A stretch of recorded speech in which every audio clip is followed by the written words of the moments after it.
I'm a little bit embarrassed to admit this, but for the longest time I was not aware that there were many people named Gaius in the Bible. For example, I would read 3 John chapter 1, verse 1, which says, "The elder to beloved Gaius, whom I love in truth." And I would assume this would be Gaius, who was one of Paul's traveling companions, specifically the one that was from Macedonia.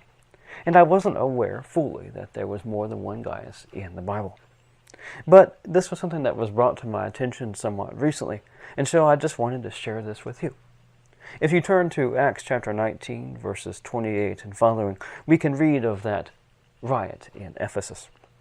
It says, "Now having heard this, and having become full of fury, they were crying out, saying, 'Great is Artemis of Ephesus.'" And then in the next verse, we read of a Gaius of Macedonia. "And the whole city was filled with confusion, and they rushed united into the theater, having seized Paul's fellow traveling associates, Gaius and Aristarchus, who were Macedonians." Now, the province of Macedonia was a place that had multiple important cities in the Bible, such as Berea, Thessalonica, and also Philippi. It is north of Achaia and west of the Aegean Sea.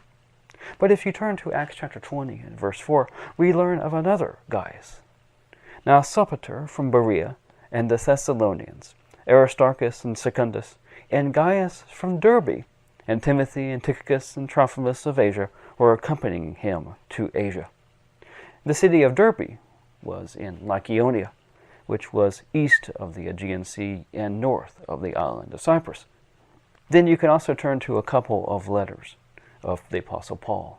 In Romans chapter 16, verse 23, another Gaius is mentioned. "Gaius greets you, my host, and of the whole congregation." The verse continues and says, "Erastus, the steward of the city, greets you, and Quartus, the brother." This Gaius is quite possibly the one that is mentioned also in 1 Corinthians chapter 1, verse 14, where Paul writes, "I thank God that I immersed none of you except Crispus and Gaius." So the Gaius that's mentioned here in 1 Corinthians chapter 1 very likely could have been the same one found in Romans chapter 16. And this Gaius was one who was from Achaia, and he was from the city of Corinth. So from looking at these passages, it is clear that there are at least 3 individuals with the name Gaius in the New Testament. One is from Macedonia, another is from Lycaonia, and finally another is from Achaia. It is unknown whether the individual spoken of in 3 John chapter 1, verse 1 is one of these 3 individuals or still a 4th person named Gaius. Thank you very much, and have a nice day.